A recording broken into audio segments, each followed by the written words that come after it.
Well, good evening, everybody, to Reasonable Faith Adelaide on Thursday, the 10th of October.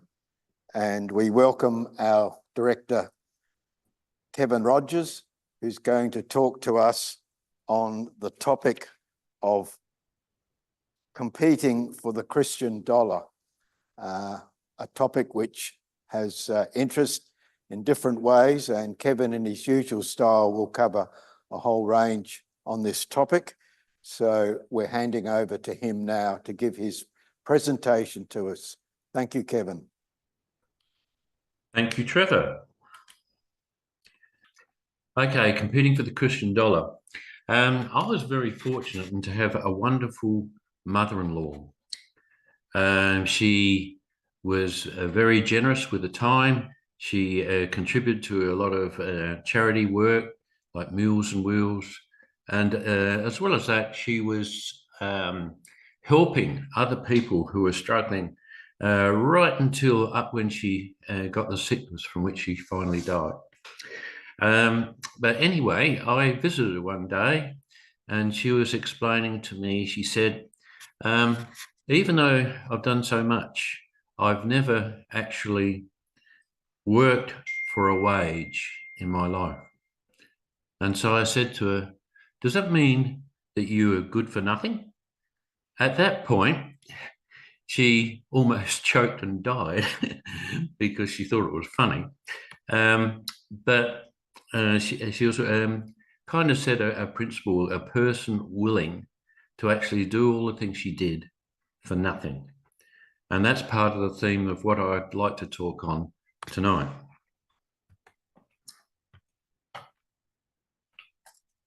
If I can change the page. All right, I'll just, yes, better go to Zoom. All right, here's an overview of what I'm going to talk about. First, I'm going to talk about Paul's ministry style, then consider how Jesus operated, look at church and parachurch practices today, and what can we do? So, do you actually get bombed with emails? Are you constantly pushing the delete button? Are you getting frequent appeals for money from charities or Christian groups, many of which are worthy causes, but some are questionable? Does your church appeal for giving to be increased to meet their budget? We get all these demands, so which are worthwhile and which should we choose? Doing your bit. Are you considering what you can do? Will you go for full-time paid ministry or fund yourself? What are the biblical principles that you should consider? And so in answering those questions, I'm first going to look at what Paul wrote on his way of operating.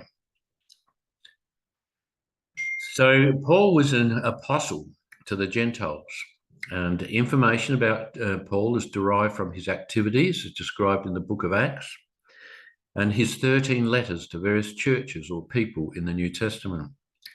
But can we trust these sources? Paul's authorship of 7 of the letters is what we call undisputed by mainstream scholars. And his authorship of the remaining 6 of his letters are referred to as disputed. And I've got a slide here which shows you both the undisputed and the disputed letters.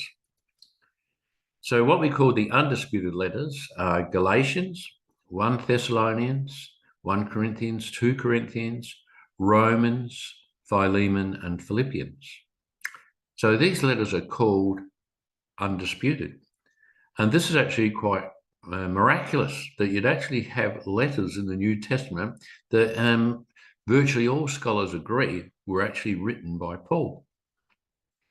And consider this, the authorship of all the other books in the Bible is disputed. So these are the only ones that are undisputed. And the reason why it's miraculous is scholars rarely agree. But there are disputed letters from Paul, and these are 2 Thessalonians, Colossians, Ephesians, pastoral epistles, which are 1 Timothy, 2 Timothy, and Titus. And I've got the dates there. The dates for the undisputed letters are pretty solid, and I've sorted them in chronological order. The disputed letters, the dating is disputed as well. So these are kind of rough figures that most scholars agree on, regardless of whether Paul wrote them or not. So for the disputed letters, that doesn't necessarily mean that they were not authored by Paul. It's just that scholars disagree. So they're called disputed because they are disputed. Anyway, for most of what I'm talking about tonight will be based on Paul's undisputed letters, but I will use the disputed sometimes as well. Now, for the rights of the apostle, Paul recognizes the rights for apostles to receive financial support. And this is what he says in 1 Corinthians. This is my defense to those who would examine me. Do we not have the right to eat and drink? Do we not have the right to take along a believing wife, as do the other apostles and the brothers of the Lord and Cephas? Or is it only Barnabas and I who have no right to refrain from working for a living? Who serves as a soldier at his own expense? Who plants a vineyard without eating of its fruit? Or who tends a flock without getting some of the milk? Do I say these things on human authority? Does not the law say the same? For it is written in the law of Moses, you shall not muzzle an ox when it treads out the grain. Is it for oxen that God is concerned? Does he not certainly speak for our sake? It was written for our sake because the ploughman should plough in hope and the thresher thresh in hope of sharing in the crop. If we have sown spiritual things among you, is it too much if we reap material things from you? If others share this rightful claim on you, do not we even more? So Paul here is establishing a principle that it is a reasonable thing and a valid thing to go into a paid ministry, to work full-time for the project and get paid for it. Otherwise, how would you live? However, Paul did not use this right. He chose not to make use of this right.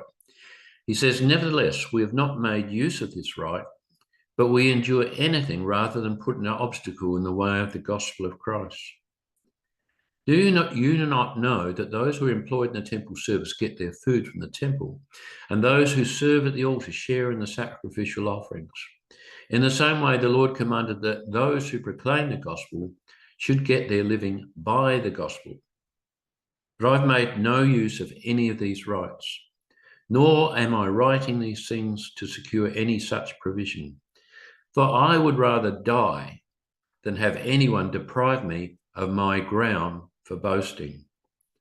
For if I preach the gospel, that gives me no ground for boasting, for necessity is laid upon me. Woe to me if I do not preach the gospel. For if I do this of my own will, I have a reward. But if not of my own will, I am still entrusted with a stewardship. What then is my reward? That in my preaching I may present the gospel free of charge, so as not to make full use of my right in the gospel.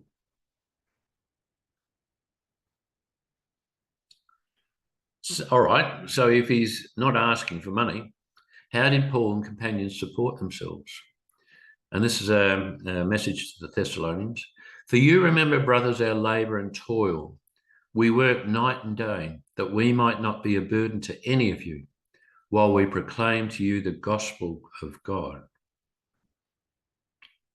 And Paul reminds the Thessalonians how he did not burden them. Now we command you, brothers, in the name of our Lord Jesus Christ, that you keep away from any brother who is walking in idleness and not in accord with the tradition that you receive from us. For you yourselves know how you ought to imitate us, because we were not idle when we were with you, nor did we eat anyone's bread without paying for it. But with toil and labour we work night and day, that we might not be a burden to any of you. It was not because we do not have that right, but to give you in ourselves an example to imitate. For even when we are with you, we would give this command: if anyone is not willing to work, let him not eat. So Paul and his companions worked to support themselves. They were not a burden on anyone, and they did this to provide them with an example to follow. But did people despise Paul for using this approach? Paul followed a similar approach with the Corinthians, and Paul was looked down upon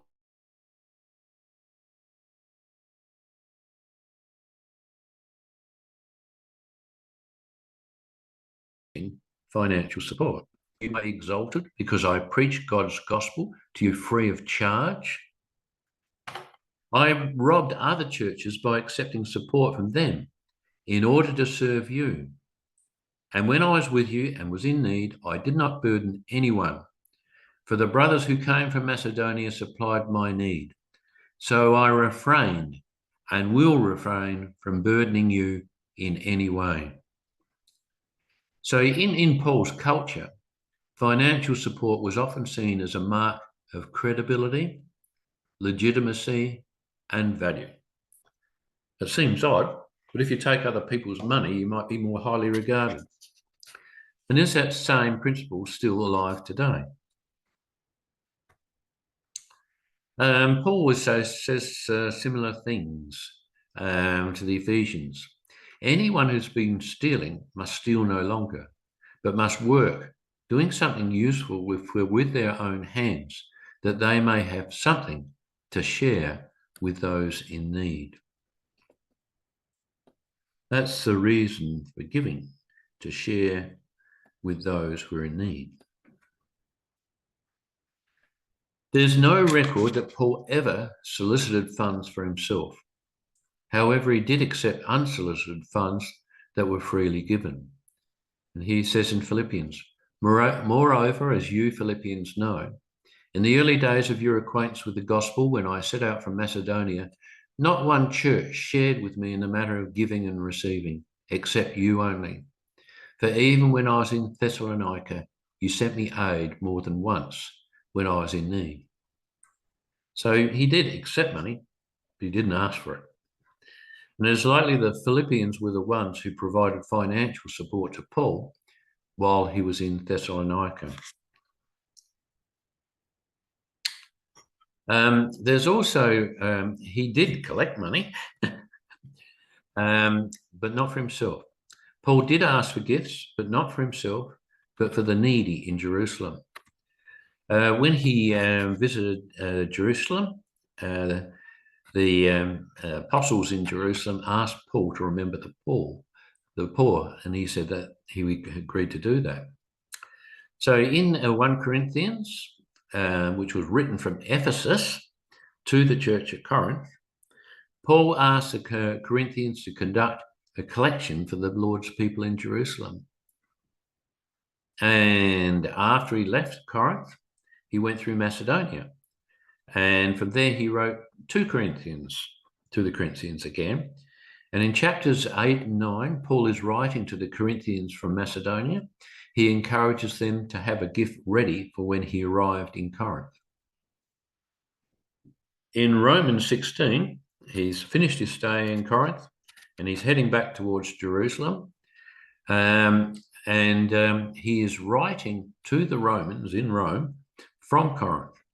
And he says that he is on his way to Jerusalem with a company of men with the gift that he had collected from the Corinthian church. And just to cross over away from Paul's letters, the same act or same incident is reported in Acts 24. So Paul expresses his intent on his arrival in Jerusalem. He says, after an absence of several years, I came to Jerusalem to bring my people gifts for the poor and to present offerings. So notice how this correlates well with his letters. However, there's no specific record of whether or how it was delivered.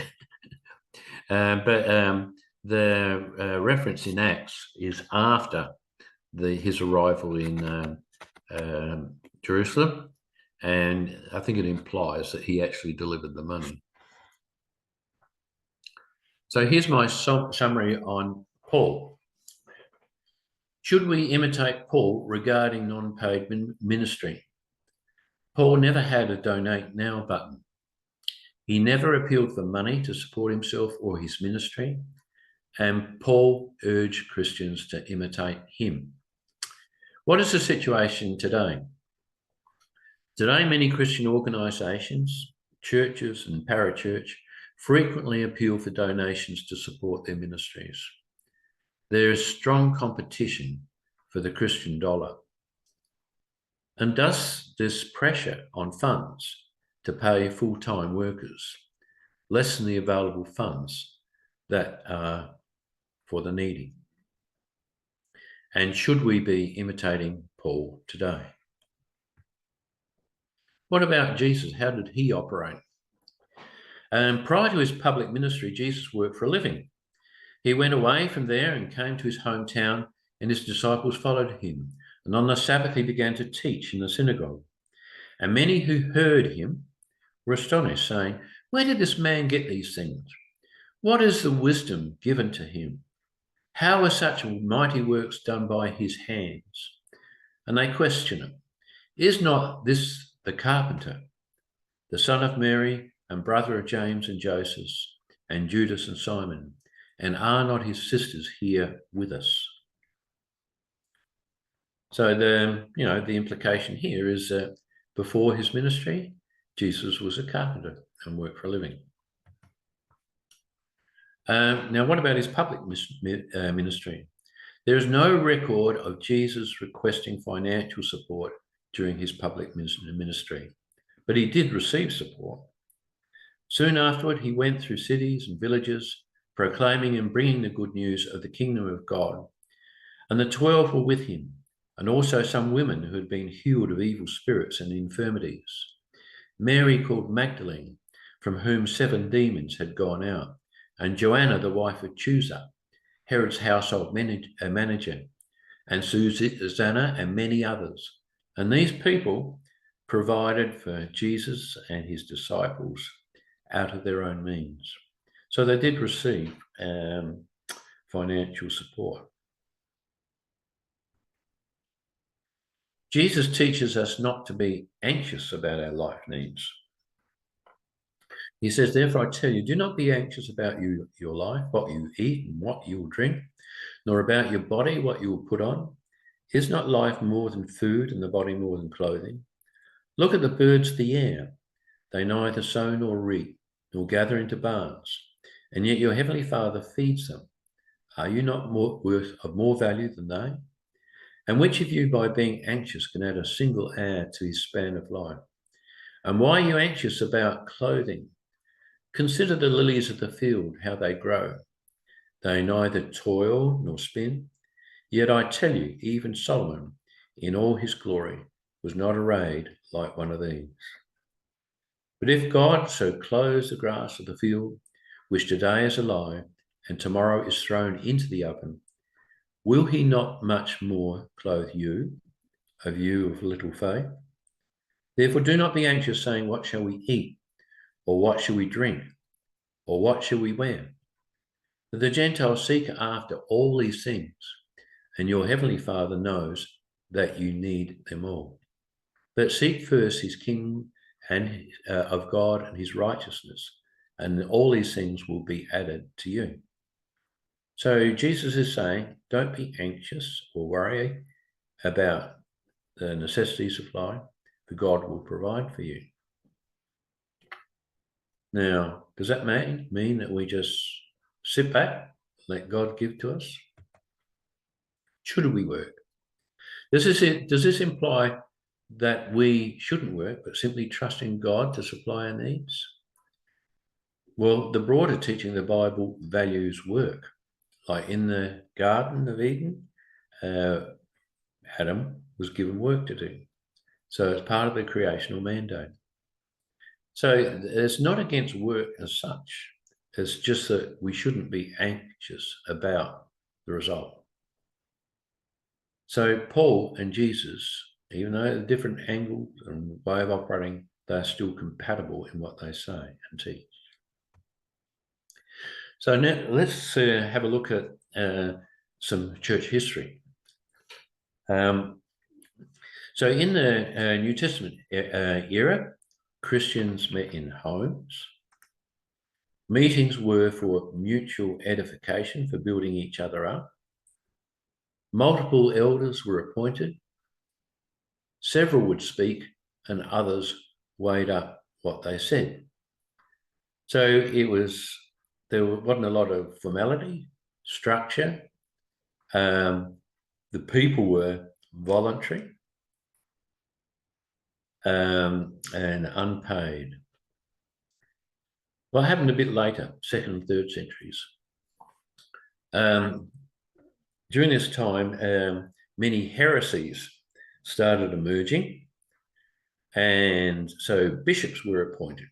So bishops were like senior elders, and part of their function was to guard against heresies. And all this process became more efficient as church sizes increased. The bishop exerted power and control and were full-time and financially supported. They did that because they thought it would work better. So before Constantine, the church was often persecuted. And when Constantine came to power, he came up with the Edict of Milan, which legalized Christianity. And then he offered compensation to churches for all the persecution and the damage that was done prior to the edict during Diocletian's reign. So many churches were destroyed. And the church was provided with funds to actually rebuild it. So around about 80 years later, Christianity became the state religion for the Roman Empire during the reign of Theodosius.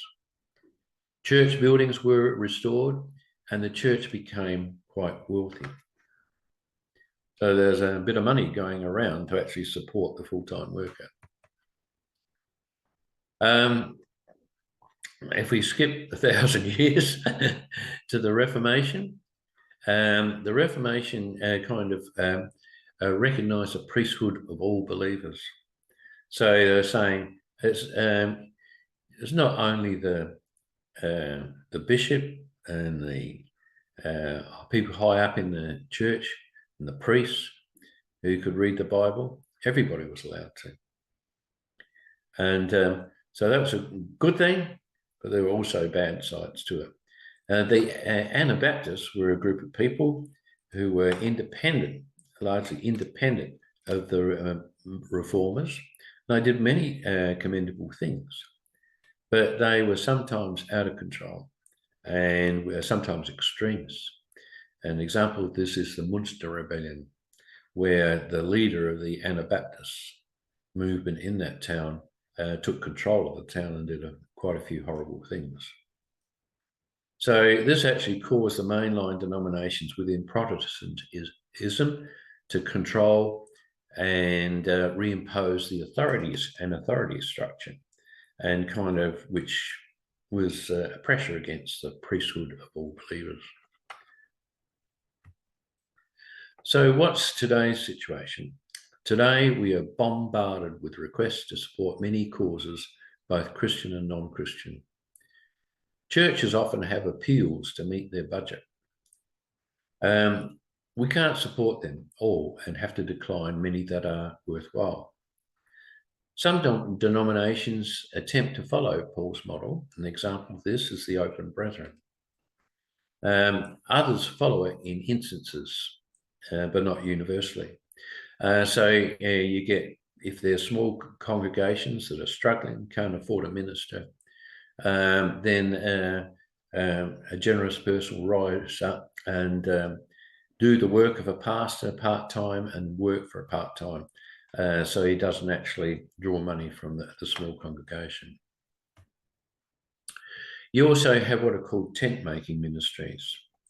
Making ministries are bivocational.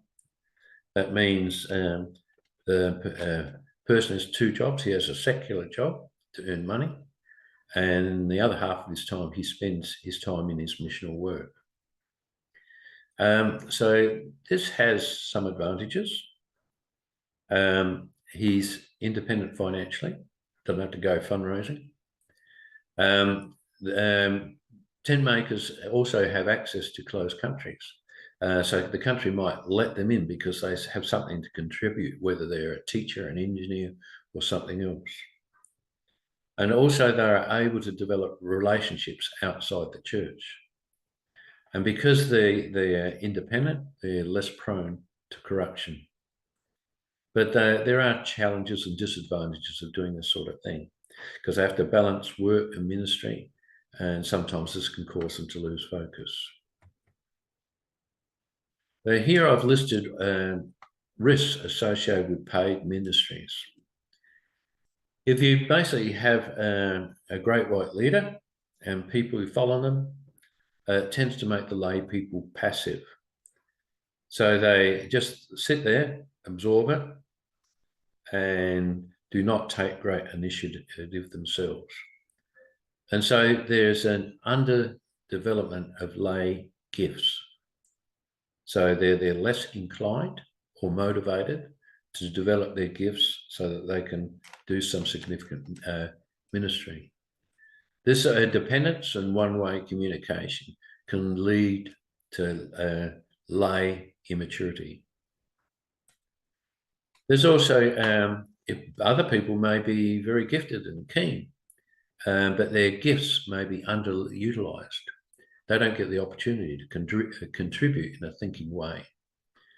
So what usually happens is there's a success of a church, whatever that may mean, whether it's growth, large congregations, may depend primarily on the charisma of the minister. So that means you're limited by the strong points of the minister. So there's a deprivation of what lay people can contribute. Even though lay people may often have more contact with outsiders. So this model is limited by the gifts and priorities of the paid minister or leader. So in parachurch ministries, you got the problem of fundraising. Like fundraising within a church can be pretty efficient because the leadership of the church has good contact with the people in the church. But for parachurch ministries, they kind of have to plead to the Christian public. And fundraising is often inefficient with high overheads for the parachurch ministries and for charities. So I'll get near the end here.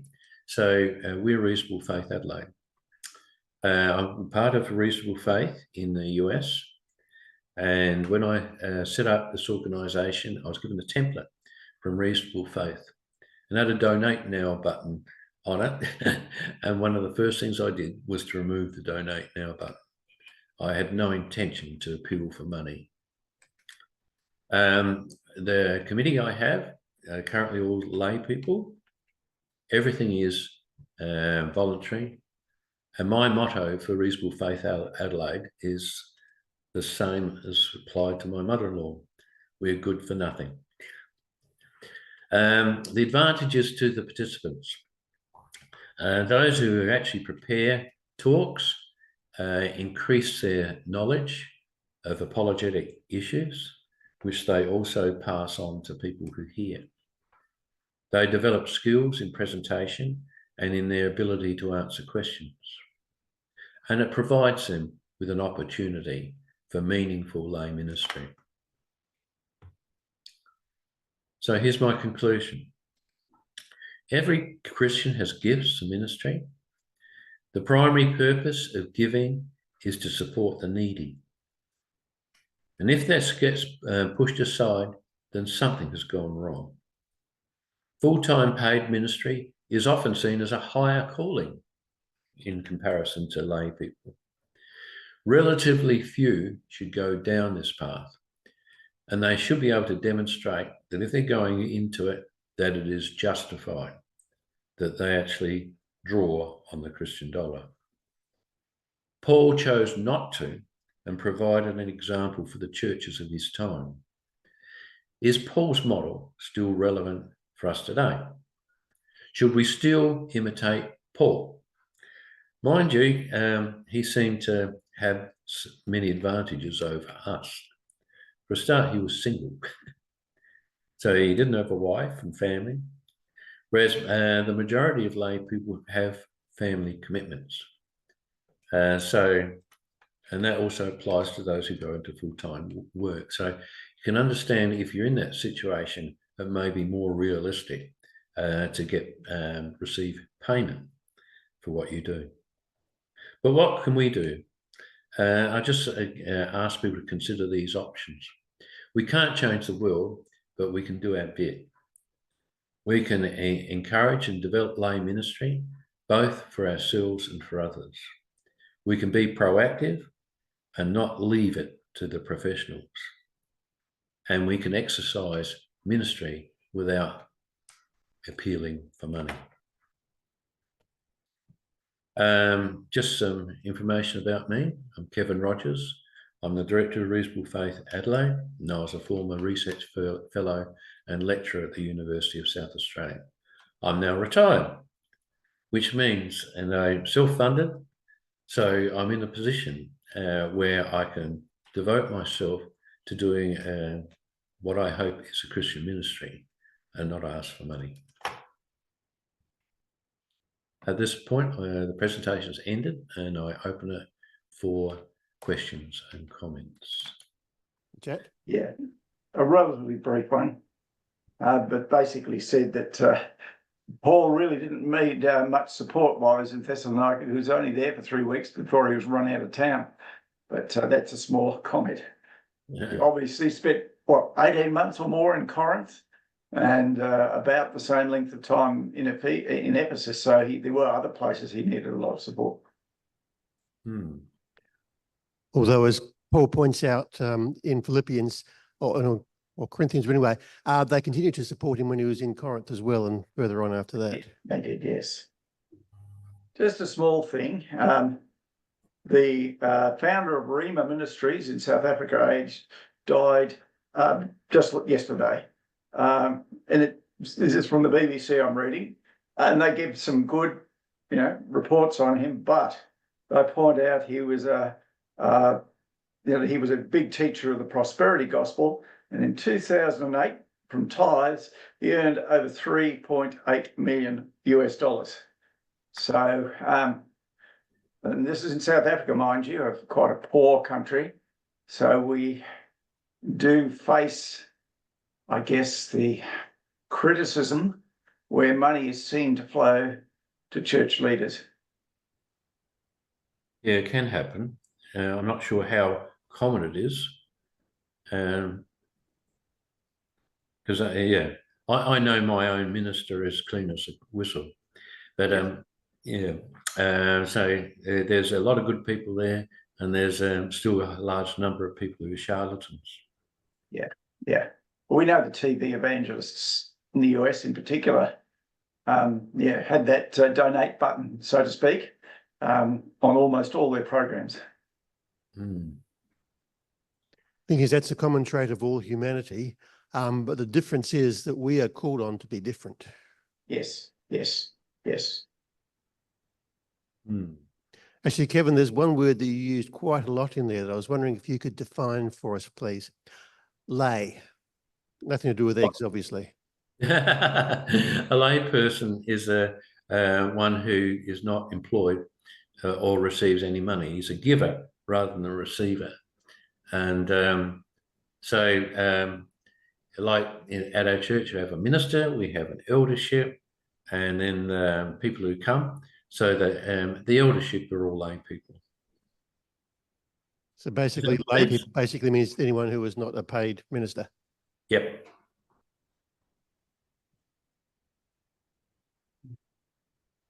Well, anyway, what did you think of what I was saying? Is it fair, or am I being overly cruel to those who go into full-time ministry? No, I thought it was about right, if I may say, Kevin. As you may know, I do worship at an Open Brethren church, but through the years, we've gone from having hardly anyone on the payroll, and the church I now go to has 3 on the payroll, primarily because of the ministry during the working day to people who are in need, and counselling them, and yeah, it's about basically the counselling and support for the people that are, well, suffering or going through struggles in their life. They need to speak to someone, and they often want to speak to him during the daytime and not necessarily delay till after hours. Hmm.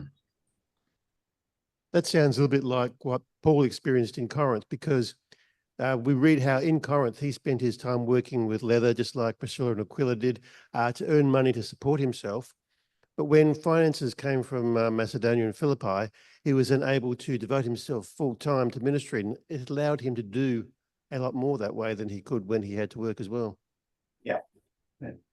Hmm.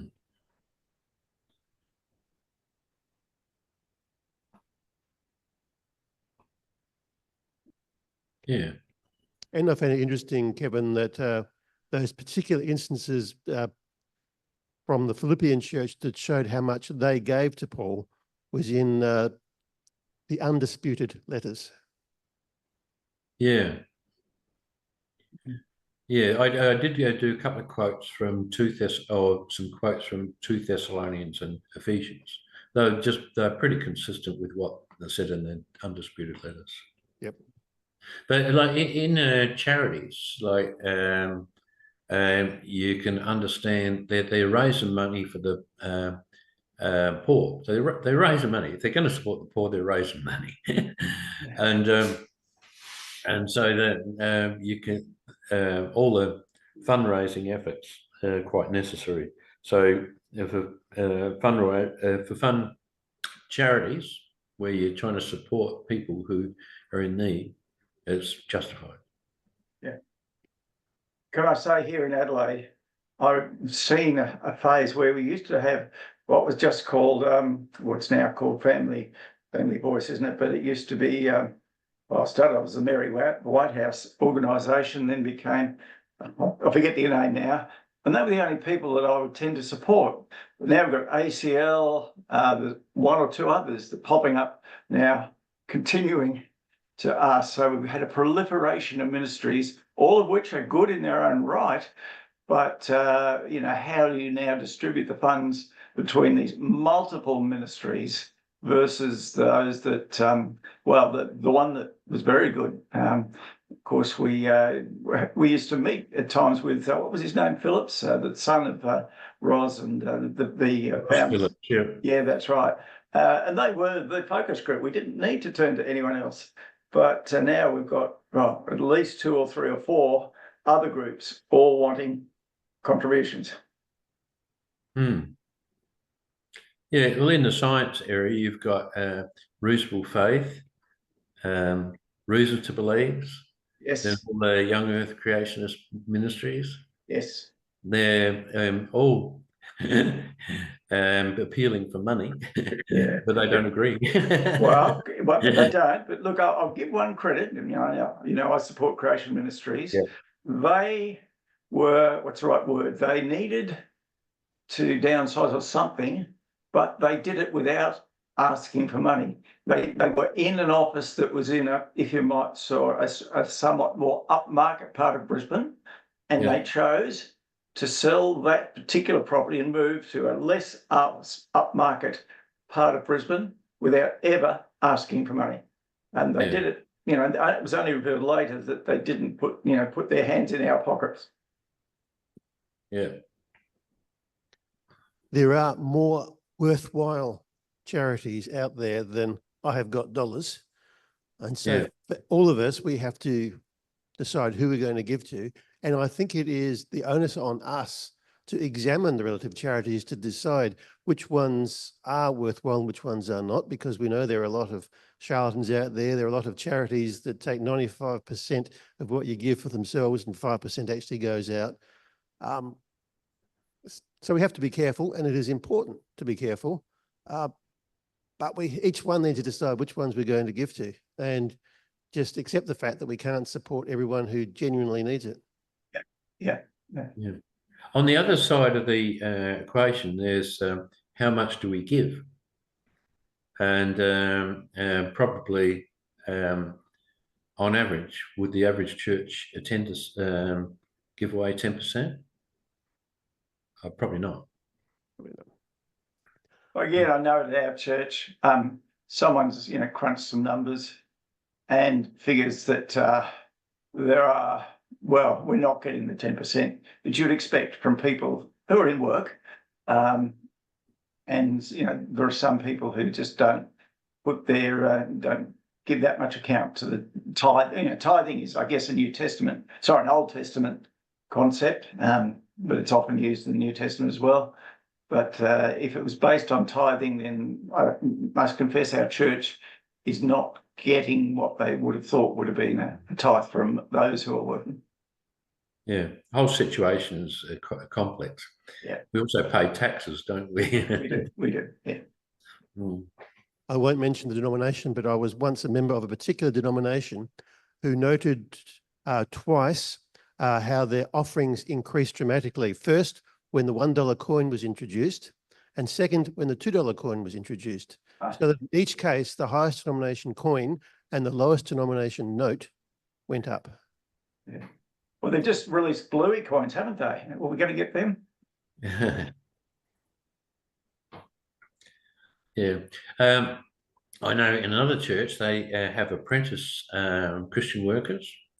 And one of the things that they are taught as apprentice Christian workers is how to fundraise. Yeah, good. Yeah. Yeah. And certainly in our church too, if I may, I'm butting in again, but we found that the young people didn't carry cash with them. They now tap and pay like that all the time. And unless you have an ATM machine that you're passing around, the pews or whatever, there were young people that were just didn't have the cash on them to give. So it's now encouraging people to do transactions, direct banking, to try and overcome that. Mm. Yeah, virtually, the vast majority of people at my church would give electronically. Yeah.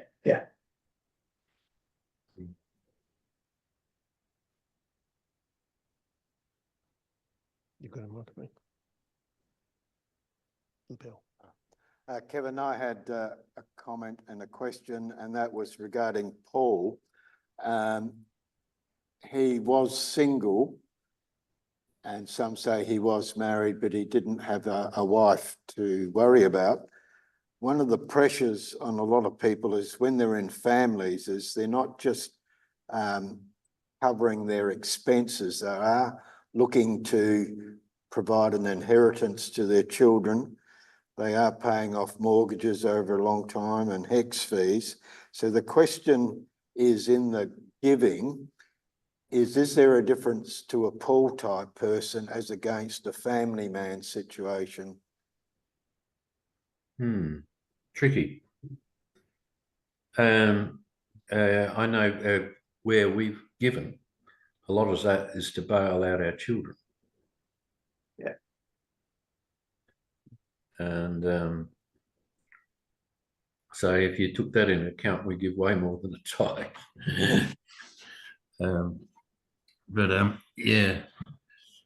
So, but is that legitimate? I don't know. Just a comment. Another question is, I have lived both in a Christian community that had no paid staff for 14 years, and I've been active in traditional churches, 4 different denominations over a long period of time. And I can see there's advantages and disadvantages in both systems. And it seems in life, we have to make a call on lots of things involving money and accountability. So I've come to a position that it's more what God's telling you to do in whichever model you're operating in. And that's the challenge, I think, with the money question. And the other principle that's in Scripture is I can't remember where it is now, where it talks about when you're giving, do it in secret. You're not doing it for public display. Whereas I'm told in some cultures, they pin up somewhere all the giving of the church so that everyone knows who's giving what. And I reckon that helps pay the bill. And that's done in some Asian societies, apparently, where to some degree you say this is what everyone's giving. Another comment is regarding Jesus. I did a bit of research on his life and the culture, and I think at an early age, probably about 13 or 14, he's apprenticed to Joseph as a carpenter, and he practices it up until about the age of 30. So for 16 to 17 years, he is a fully fledged tradie. And the comment I'm making to that, it's not only that he's supporting the family, but he's learning a lot of lessons in life, which later on he uses in his preaching when he talks about building houses on good foundations. He knew all about it because he was working on sites that were either good or bad. So the point I'm making is work is good to help you give the examples that we're meant to be sharing in our different ministries. And Jesus certainly had plenty of that. He did more time as a tradie than the 3.5 years he does as a ministry out there with the people in preaching. It was one of the comments I made. I noticed when I was overseas and attended American church for almost a year, that the Americans would always put in check because they can claim their Christian giving back from the government. And I'm rather proud to be an Australian where mine is post-tax and I don't get, the government giving me money back for giving. It's what I'm giving over and above what the government's already taken. Yeah, good point. On another issue, all on the Reasonable Faith Committee, how do you find the exercise of preparing talks? Does it do you good? Do you benefit? And do you actually feel you have an opportunity to have a ministry, even unpaid? Yes. Yeah, I'd agree with it too. I think the opportunity has encouraged me a lot, and getting to know other people's position, even if it's different to mine, has been helpful to me in different ways. Yeah. I fully agree, Kevin. You often would give me some of the historical ones, Eusebius, Thomas Aquinas, etc. And I learned an awful lot by studying and Augustine, or I learned an awful lot by studying these characters and what they stood for. Does it actually help you when you're talking to other people? Oh yeah. You mentioned the open brethren. Whilst we don't have nearly as much open with men getting up from the chairs to say their bit as we used to, we at least get the opportunity shared to give the communion message. And I was very grateful that you led me to Augustine, and I was able to bring up something from Augustine's Confessions, and I used that as my way of devotion to the communion. And I know at least one or two people came up afterwards and particularly wanted a copy of that, because Augustine is not often mentioned in our church, but yet the great depths of his profession of faith in his Confessions is really, really special. Yeah. Again, off topic, but Protestantism has tended to sideline the pre-Reformation Christian leaders, particularly those from the early church, like Augustine and the others. Yes, yes. To our loss. Yes. Hmm. Well, at this stage, should we, is it time to end the recording? Early night? Yes, yes, thank you, Yep. Kevin, for another excellent talk and well thought out and well presented. So we will now officially close the meeting. If we're going to put your message, your presentation up on the website, Kevin, I noticed there's just a few typos